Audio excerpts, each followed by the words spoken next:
Hello, I'm Louise and welcome to the channel. I am the creator of the Living Spiral Soul Integration System, and today I want to explain something that sits at the very heart of the work. The different energetic layers that make up the experience as being a human being, and how each one of those will shape what we feel, what we do, and what we live through. So because most people think that life just happens randomly, or that everything is psychological or purely physical, but in reality, your experience is created through multiple interacting energetic layers. And today I've grouped these into 8 different layers just for simplicity, and all of these are mapped within the 5 spirals that are worked through in sessions with the Living Spiral. So the Living Spiral maps all of these different layers really clearly so that we can really understand them and we can work with them, and then we can bring the system back into coherence. So here we go. Today, let's walk through some of the major layers and how they show up in real life. So the first one is your soul blueprint layer. And this is very much the foundational layer where you'll have your core role in this incarnation, your evolutionary themes perhaps, and your purpose patterns as to what you are to do whilst you're on this planet, and the lessons that we're here to learn, and the experiences that you came here to explore. This layer doesn't really create problems, but it can create the direction. But when we don't recognise our own blueprint, life can feel quite confusing around our purpose. We can repeat life themes, or feeling misplaced or not fully yourself at times. And there's just generally, we find within sessions that there's a deep longing without actually knowing what we're longing for. And when that's aligned, this layer can really feel like clarity and meaning and inner recognition and a sense of being guided by something that is just so pure. And it generally, when the ego starts to resist, we will find that we're going to find blocks in terms of the path that we're trying to get on. The ego is a fantastic thing when it's trying to drive behaviours. But okay, so let's talk about the second one. So basically, the blueprint is the architecture of the journey, and everything else are like layers within and above the architecture. So next we have the programming layer, and this is where your subconscious operating system works. So very kind of psychological, can be a mix of mental and emotional. So this is where learnt beliefs become behavioural loops, protective strategies, and any kind of identity conditioning that we can have, whether that's from school, TV, media, our experiences. And this creates our protective strategies. And this is what generally the nervous system is constantly learning to regulate with. This layer shapes what you automatically do. So even when you don't want to, it can show up as some level of self-sabotage, repeating habits, alcohol, drug addiction, sex, all these different things, emotional triggers, internal conflict even. And I know better generally, but we still do. That's kind of the core theme with these kind of patterns. And when they're regulated, this layer becomes really adaptive and supportive and flexible, and it's much more aligned with our conscious moment in the present moment, decisions that we make day to day. And most people try to change behaviour, but the behaviour is simply an output from this level of programming. And then we have the emotional imprint layer. So this is where our experiences become stored feelings, and it can include wounds or unresolved emotional memories, maybe defensive patterns, that those sort of heart protection mechanisms that we can go into, where we go into, we can meet somebody and we can run away from those relationships and not really know why. But this layer generally, this shapes how safe it feels to connect, to be able to trust, to be able to receive safety and express ourselves in the most grounded way. And when that's dysregulated, it can cause huge amounts of emotional reactivity, some of which comes back to the programming that we're completely unaware of. It can create withdrawal or shutdown, a difficulty trusting self and others, and a general fear of vulnerability, which generally leads to a really limiting life. And in many cases, repeating relationship dynamics and just not understanding why you keep being in those patterns. But when that's integrated, it becomes emotional resilience, openness, freedom, capacity for connection. You'll be able to get healthy boundaries. Emotion is the energy that was never completed. There's a reason why it's in motion. It's in motion. So the ancestral and lineage layer is next. This is number 4. And not everything you carry begins with you. Yeah, that's a pretty big weight to hold, isn't it? But this layer can hold patterns from family systems, inherited nervous system responses, right the way from birth in the womb, generational trauma, relational templates, so being told you're a certain way, can actually embed programs into your psyche, which then becomes part of your identity. And these often show up as repeating family patterns, unexplained fears or stress responses, inherited relationship dynamics, and loyalty patterns that you didn't choose. But when they're harmonized, this layer provides stability, strength, wisdom from your ancestors rather than blaming mum and dad. You experience your outlook in terms of your ancestors in such a different way, and that can then become support rather than a burden. You're not just an individual system, you are continuation of many other systems for those that tread this earth before you. So number 5, and this is a biggie, the nervous system and the body layer. So this is where the energy becomes more of a physical experience, what we see in our outer reality. And your nervous system translates everything into whether that's safety, threat. Every moment and experience is profiled through this system. And whether it's an activation or a shutdown, tension or relaxation. And when you're overloaded, you really easily experience anxiety or even freeze states, fatigue, chronic tension. Inflammation can show up in the body, overwhelm, and difficulty resting. But when regulated, the body becomes responsive, resilient, grounded, and actually capable of healing. The body doesn't lie. It reflects the whole system and it is constantly sending you messages. So your nervous system is such a beautiful thing if you can learn to tune into what it's trying to say to you. Number 6, the relational and energetic field layer. So humans don't exist in isolation. So this layer includes any energetic exchanges that we may well have with others, emotional entanglements, vows that we might well have made with certain people that hold substance, attachment dynamics. So that's whether you're avoidant, insecure, secure. There's various different dynamics that can be worked through in the system. Boundary integrity. And when that's distorted, it really feels draining when you're around certain people. Difficulty separating your emotions from other people. Repeating relationship roles. And over responsibility for others' well-beings. And when it's coherent though, this layer is beautiful.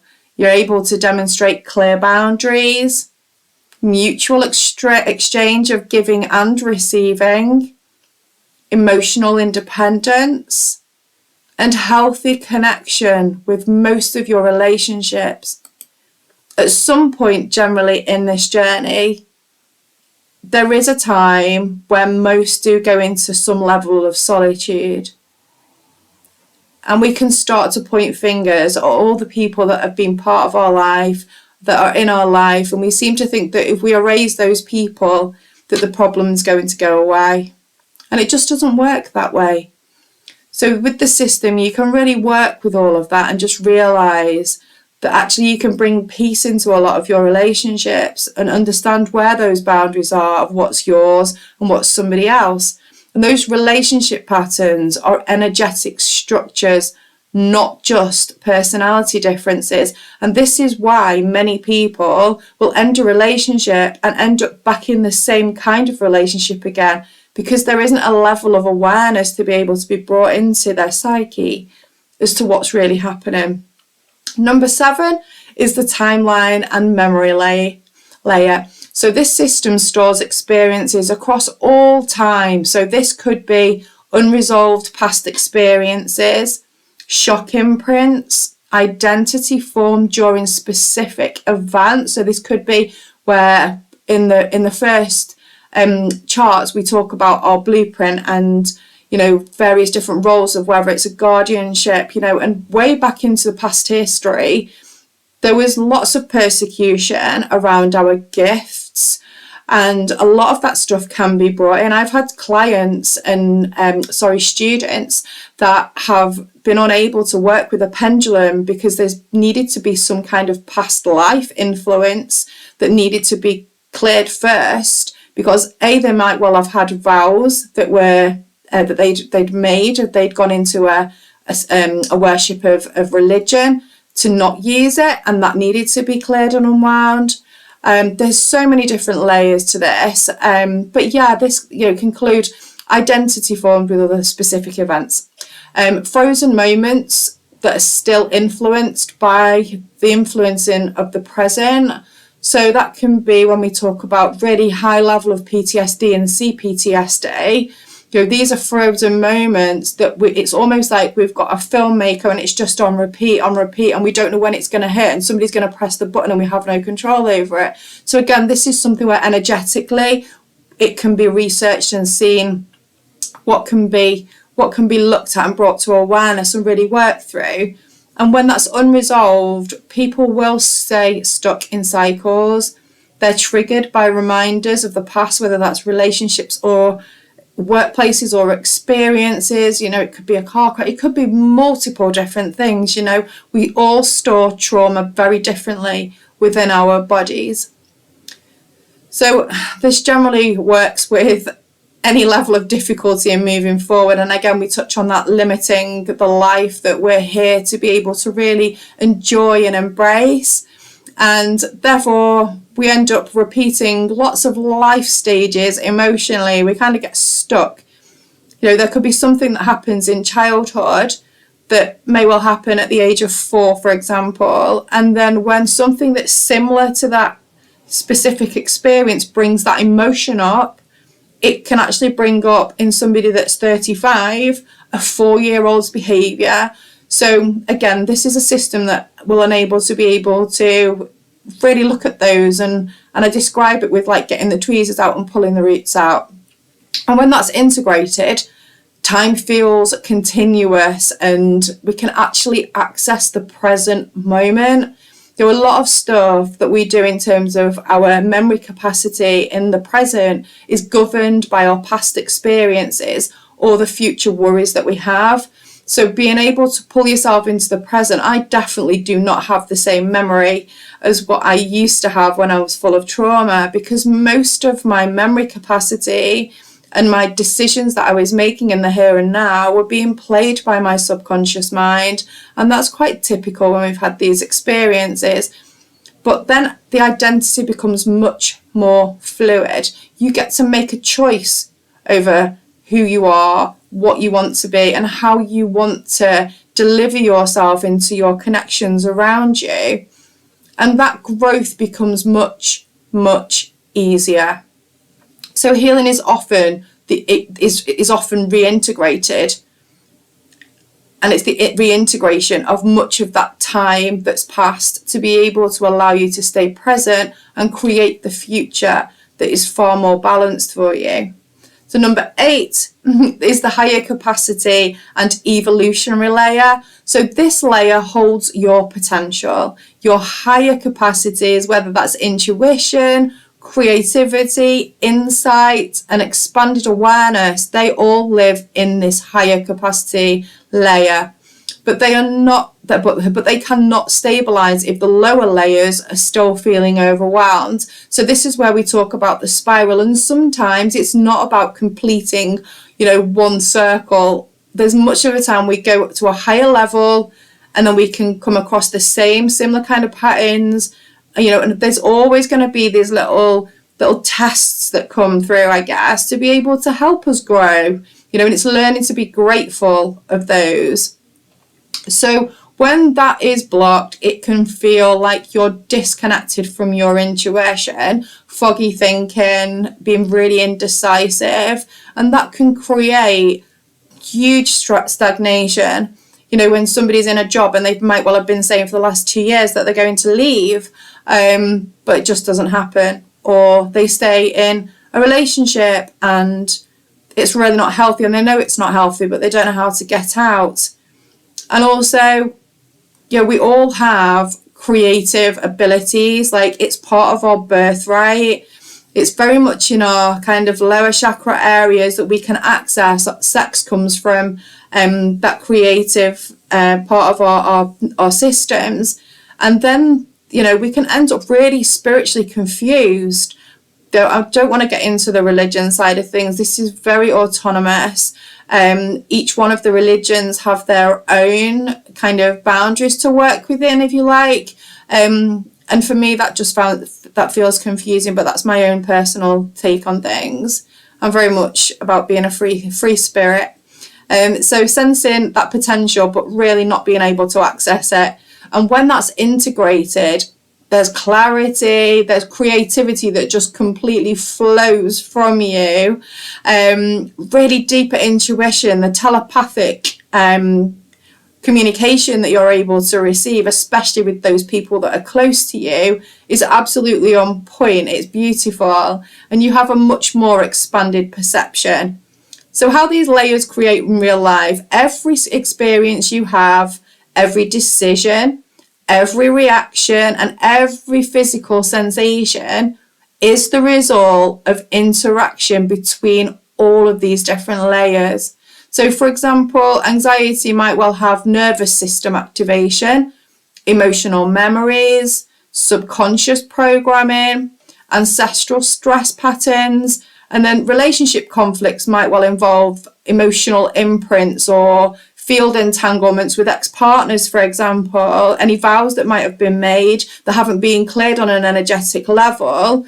I would absolutely, if somebody's going through some kind of breakup, absolutely this would be something that would work through that in terms of the field entanglement to really cut those cords. And they're not cut in a harsh way. It's a very soft practice to be able to let go of any of the negativity, but still be able to function and heal. And some of that identity programming that might well have come from past relationships as well, the expectations that other people have put on, and again, the agreements that we've made that have not been true to the person that we really feel we are.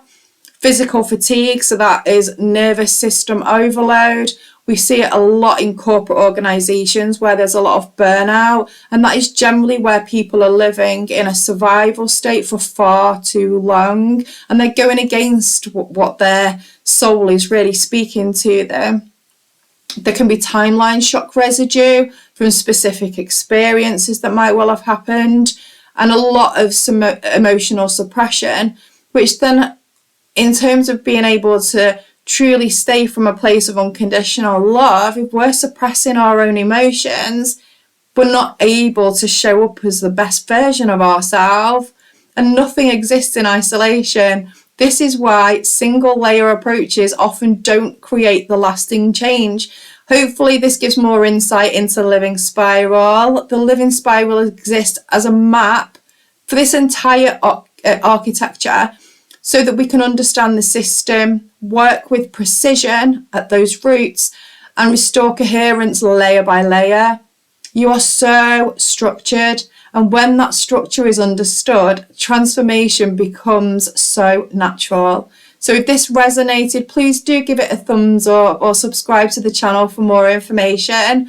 And if you want any more information, please do check out the website. I'll drop the link to the website below, and I'll see you in the next video. But for now, sending you so much love. Bye for now.